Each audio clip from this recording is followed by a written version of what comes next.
Zenless Zone Zero is literally just a few days away. I'm pretty sure by the time this video goes up, it's going to be less than a day away. And so we had to go ahead and knock this video out. We are going to be doing a tier list video going over every unit that's going to be available in 1.0. And this list is also even going to include the new characters, Lucy and Piper. Now, we haven't been able to play these characters just yet, but we do have information on their kit, which will allow us to at least assume where these characters will be. And based off of what I read so far, those characters are looking pretty good. But before we get into them, we definitely need to cover a lot of characters that were in closed beta since we actually had time to play with them. And we're definitely going to be starting with the girl, Corin. Corin is a great physical attack unit. She's going to be ramping up a lot of damage on your team, as well as building up a lot of stun. She is a part of the physical anomaly, so she has this built-in ability to be able to crank up her stun, but as well as she has core passives and stuff tied to her that allows her to increase her damage and her stun against enemies overall. She's going to be a really strong unit to have, and we're actually getting her for free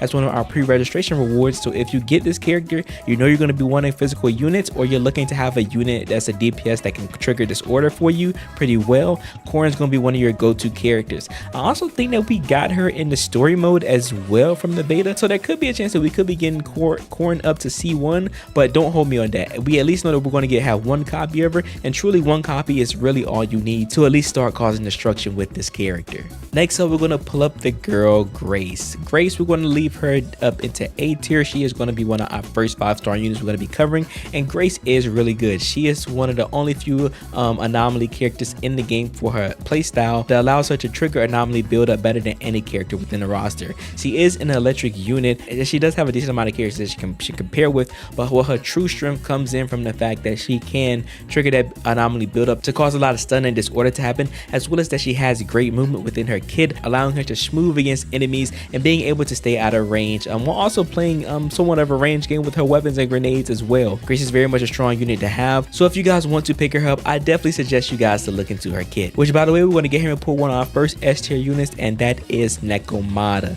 Nekomata is pretty similar to Corin down here, where she is a physical attack unit, and she's going to be doing crazy damage because of this. Physical attack units are some of the best units in the game because they cause daze and cause massive damage, and the fact that Nekomata also has great movement speed, and the fact that she has a whole unique core passive with her where when she attacks enemies from behind, she does extra damage in comparison to what she normally does. It's just an overall really strong character to start with. I think if we don't count the limited characters within the game, she might be the best character in the game, or at least top 3. She also has a lot of units that she can work with. There's a bunch of other physical units and people a part of her faction that allows her to have a pretty flexible team roster, but some of the main characters you're going to be wanting to focus on with Nekomata are other physical units. So you can have Neko and Corin on the team and pick a third unit, but I think one of her stronger teams when it comes to being in the game, and it's probably going to be one of the best teams in the game, is Neko paired with Piper and Lucy, just because Piper is going to be the physical unit. This is going to be able to trigger Neko's additional ability, where if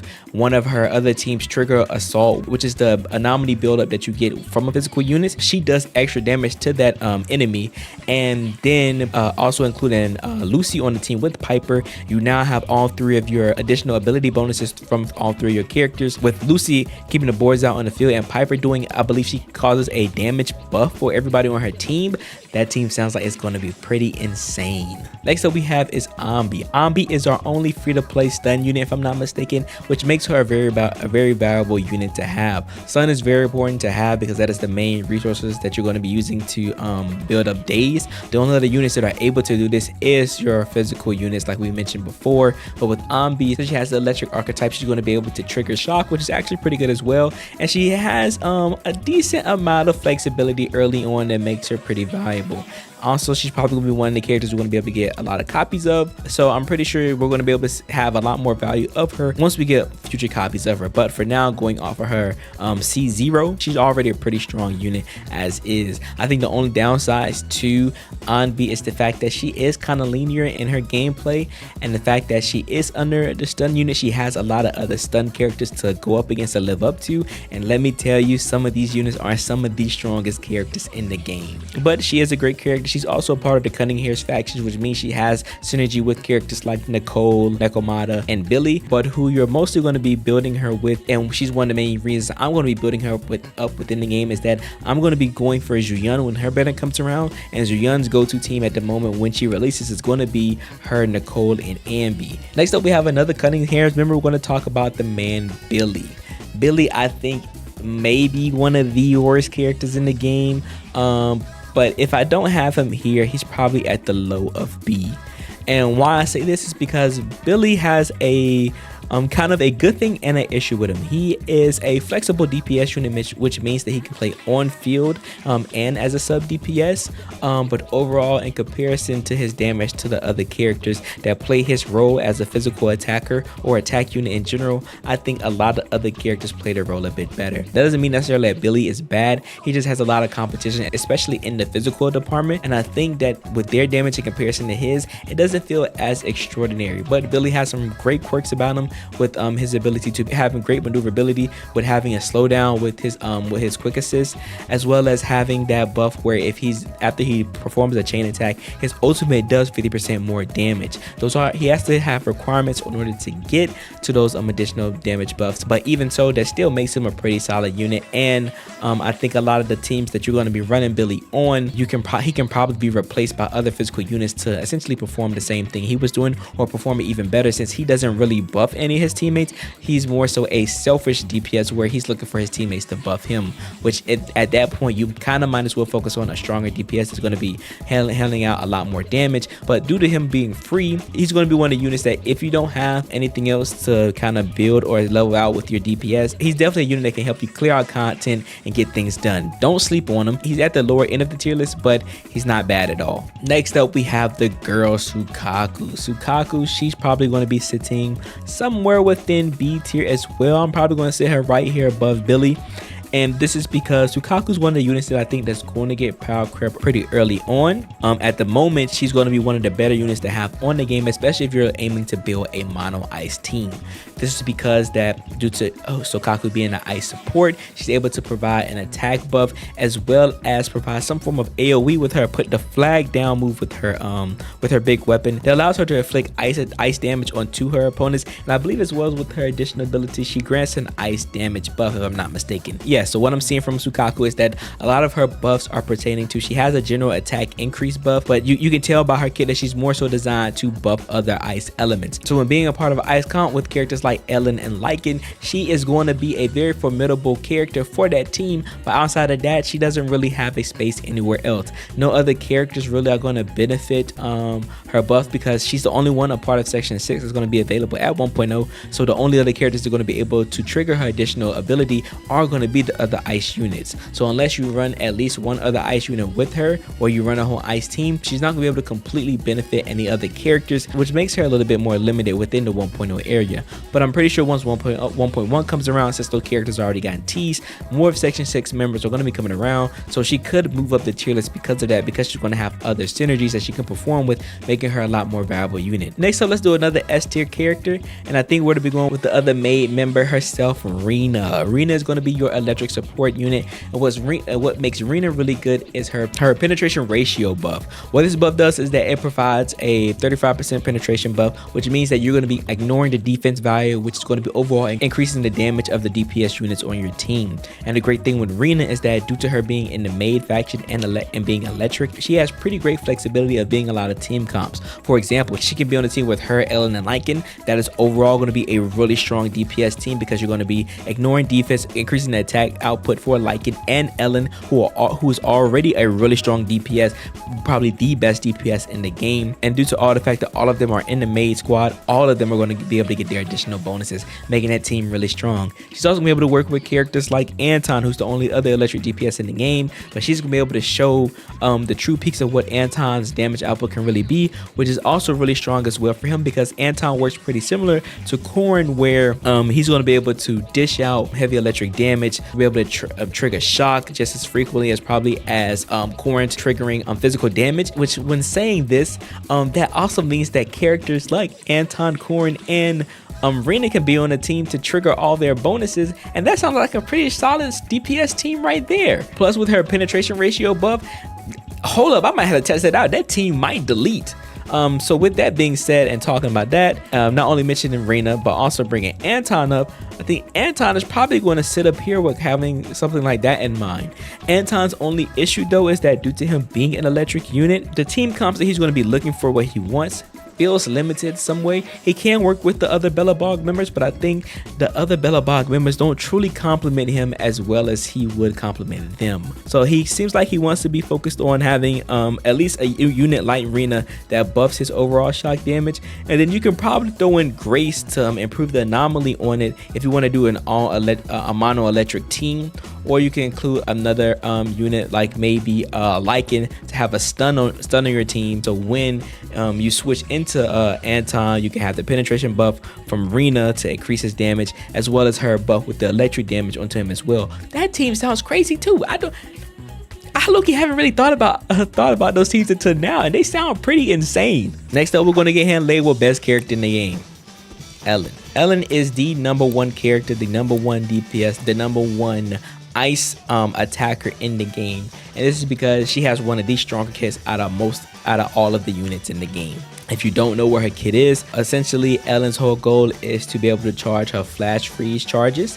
And what these flash freeze charges allow her to do, it encapsulates her weapon into ice, which switches her normal basic attacks from being physical damage to ice damage. And when she does that, she's also causing enemies to become frozen, and she's also able to manually trigger shatter a lot more consistently than other ice units within the game. Her whole goal is to make sure that she's maintaining these flash freeze charges so that she can increase her overall crit damage by 50% when she's using her charge scissor mechanics whenever she's using her roaming state, which is a unique thing for Ellen, where she gets her own unique movement mode that gives her access to additional moves within her kit.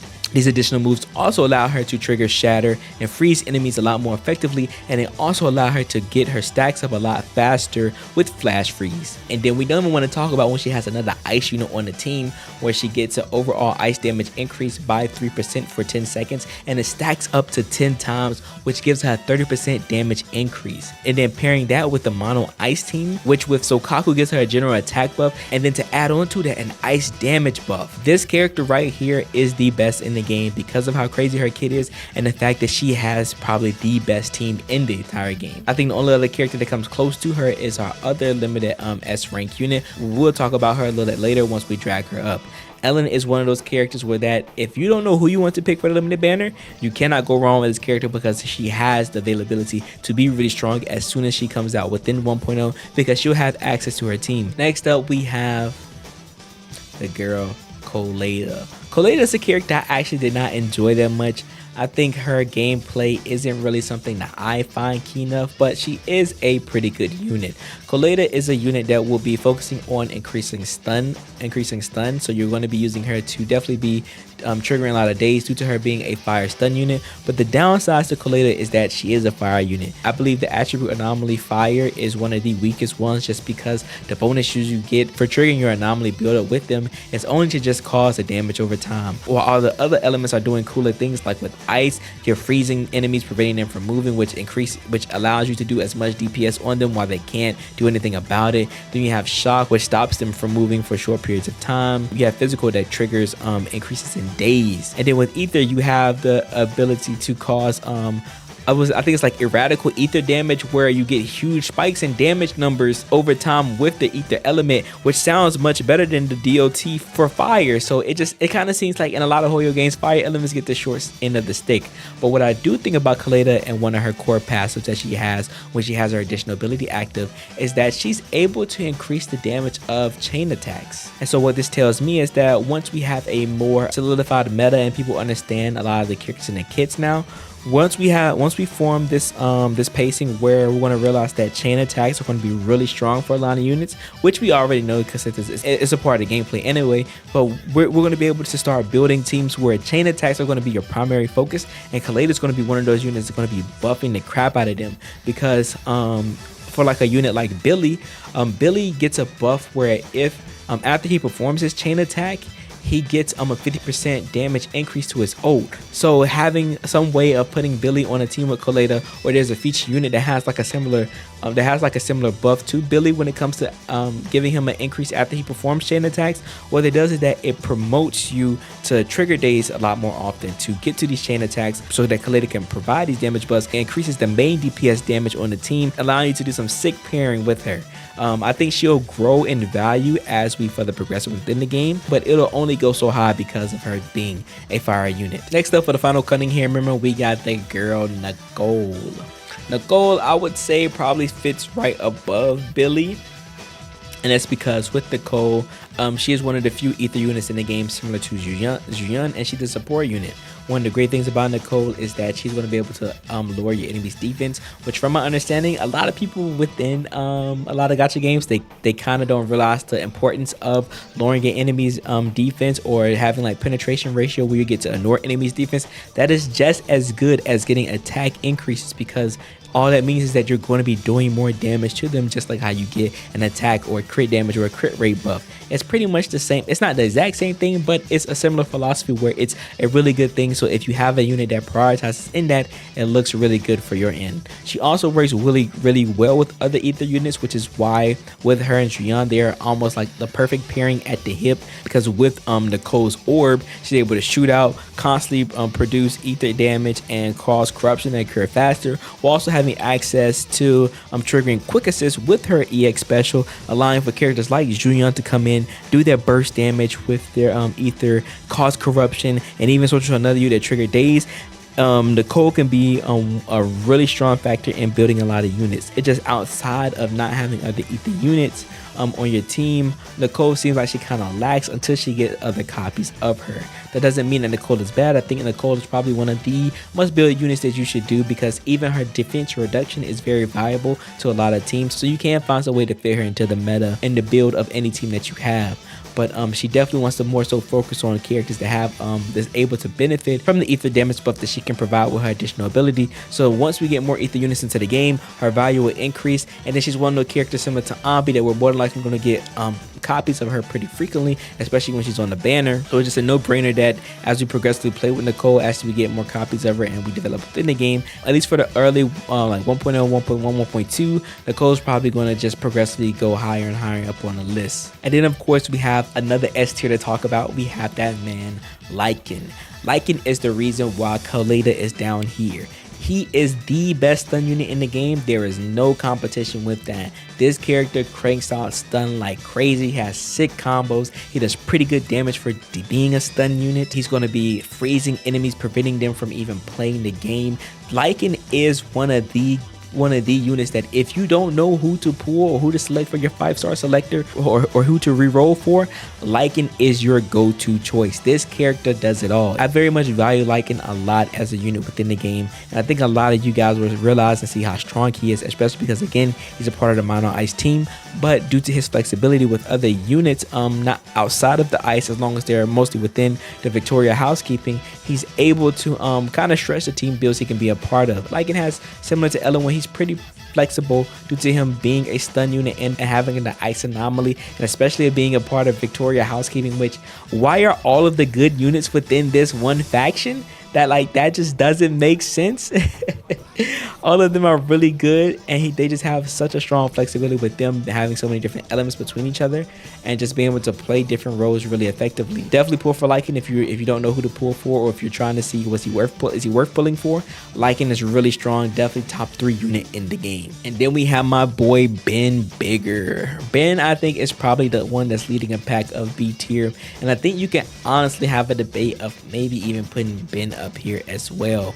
Ben is the only defense unit in the game. His only drawback is that he's pretty slow, but if you understand positioning and know how to maintain and keep Ben in his correct spaces he want to be in to take advantage of his kit, you can easily keep Ben in a lot of winnable positions. Ben is known for having a parry, and when enemies hit it, it buffs his special attack move. He has very high survivability with being able to apply shields to his teams and just having an overall strong defensive stat in general. Then with him having a high defensive stat, he's able to provide an attack increase from himself, allowing him to have really solid damage. He's also able to build Anomaly pretty well for him to be a defensive fire unit. And then if you're able to activate his additional ability by having another fire unit or someone from his faction on his team, he's also able to provide a crit rate increase by 16%, I believe, for his whole team. Again, a lot of the only downside for Ben really is he's slow, and a lot of people probably won't like his gameplay, but he is a really strong and valuable unit to have. So in my opinion, he's almost really close to being a must-build character. And you know what? I kind of want to put him at the bottom of A. I think Ben is super good. He's super valuable, and we get him free. The next up, before we get to the 2 brand new characters, we're gonna first go over my first baby girl, Soldier 11. Soldier 11 is an insane, great DPS unit. Love my fire attacker queen. She is great, and I love what she can do.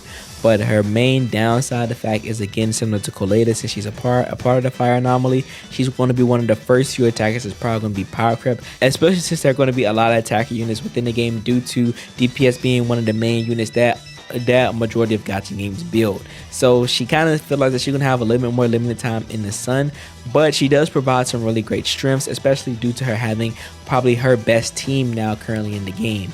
At first, really the only character she worked with well was Ben and Koleda, and that was a pretty okay team, but you wanted to somehow squeeze in the fact of her triggering disorder. It didn't happen enough with Anton, or maybe I just didn't build that team properly, but she needed another unit that could definitely kind of improve what she was aiming to do. And I think characters like Lucy and Piper are going to be the 2 units that she needs in order to provide herself to have a really great team. I know this is the same team that Nicole's going to be using as well, but it's easy to just switch out them to have your own other DPS to run the same team and have a pretty similar effect. Even though fire isn't as strong as physical, it's still going to be a really effective team for Soldier 11 overall. I think they just need to make some adjustments to the fire anomaly to make her be a more valuable unit, and I think if they do that, she probably kind of shifts up to here, or at least at bare minimum of here if they make that change. But right now, with what we have, I think Soldier 11 is probably somewhere around A tier, S tier. We're going to include her A for the video. And then we have baby girl Zhu Yuan. This is top 2 DPS, and once we get more units for her to give her perfect team, she's going to be top 1. This is because in comparison to Ellen does really good damage, and I believe she's probably the more beginner-friendly character in comparison to Zhu Yuan. But Zhu Yuan, once you get movement down and execution, being able to constantly maintain her reload and pacing, and then having the ether damage bonus with Nicole, as well as triggering Corrupted really often, she just feels like that she is going to be a better unit overall in the long run in comparison to Ellen, which doesn't mean Ellen is bad. I just think that the longevity of Zhu Yuan, her strength, is going to be something we're going to appreciate more as we get more updates and more characters come in. But as of right now, she's kind of struggling in comparison to Ellen, because if we can compare Zhu Yuan's best team at the moment in comparison to Ellen's best one, Zhu Yuan's main one is a free-to-play team with Anby and Nicole, which are units that are pretty good at what they do, but they aren't anything in comparison to like a Soukaku, a Lycaon, and an Ellen in one team. And then finally, for the last 2 characters, we have Piper and Lucy. These 2 characters, I believe, are more than likely going to be around here, or I wouldn't be surprised if Piper eventually moves up here, or if both of them eventually moves up here. But I think as of right now, what you can see based off reading their kits, they seem to be pretty good. Piper is a physical anomaly unit, so she's going to be doing anomaly build up pretty effectively, as well as she's going to be triggering days pretty heavily, doing pretty solid damage, and then providing an attack buff with her additional ability bonus that she gets when having a faction or the same element on her team. And good for her that a lot of the time she does want to have Lucy on her team, so she's always going to have that additional ability element buff. And with Lucy's going to have her support whip. I believe she provides an attack buff for the teammates that she has, and then she has her boards that stay out on the field even when she's not out there, that helps you with DPS in general. With the boards, they're able to take her stats from her, I believe it's her crit rate and crit damage, and apply it to them, meaning they're going to be out there swinging, throwing bats, and beating up the enemy, and they're going to be doing massive amount of damage because they're going to be following her stat values. And yeah, I believe this is the tier list. I think this game is pretty balanced overall. I think most of the characters are really viable and pretty strong. I don't want people to think that just because characters are in B tier doesn't mean they're not good. Honestly, we can probably get away with even putting these characters right here just because I just imagine their value to be really strong. I just see it. You really can't go wrong with any of the units you get, especially ones that you pull for. The ones that are free to play, they were automatically going to be getting on release. Definitely upgrade them, check them out, and see if you like their playstyles and see if it's worth investing into them. But they all just seem pretty middle of the line, straight of road, solid, but nothing too crazy. And as you continuously branch up to A and S, you realize that there's a big differentiation between a lot of these characters and why they are placed in the tiers that they have been placed in. But I hope you guys did enjoy this video. Hopefully the tier list was informative and I can get this out to you in a pretty quickly fashion. So again, I appreciate you guys and all your love and support. And remember to always believe in you that believes in yourself. I'll see you guys in the next one.